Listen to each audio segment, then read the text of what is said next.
ప్రశస్తి. ఈ అలహాబాద్ ప్రశస్తిలో దీన్ని వేయించింది ఎవరంటే హరిసేన. హరిసేన అని చెప్తాం. ఈ హరిసేన ఎవరంటే సముద్రగుప్త దగ్గర ఉండే మంత్రి. సముద్రగుప్తుడి యొక్క మంత్రి హరిసేన. అయితే దీని మీద ఏ భాష ఉంటుందని అడిగితే సంస్కృత భాష ఉంటుంది. ఓకే. ఏ లిపి ఉంటుందని అడిగితే దేవనాగరి లిపి ఉంటుంది. దేవనాగరి లిపి.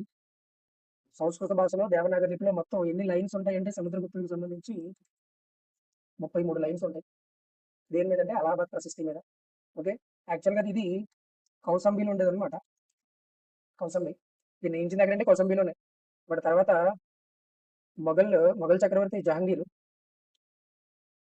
ఎక్కడ మార్చాడంటే దీన్ని అలహాబాద్కి మార్చేస్తాడు. సో కూడా దీన్ని వేయించింది ఎక్కడంటే అలహాబాద్లో, సారీ కౌసంబి. తర్వాత అక్కడ దాన శాసనాలు అది దీని గురించి మాట్లాడాడు. అలహాబాద్ ఇన్స్క్రిప్షన్ గురించి అంటే ప్రశస్తి ఆయన గురించి పొగుడు చేసింది. ఇప్పుడు ఇవి దాన శాసనాలు. అందులో ఫస్ట్ వన్ తామ్ర శాసనం. ఇక్కడ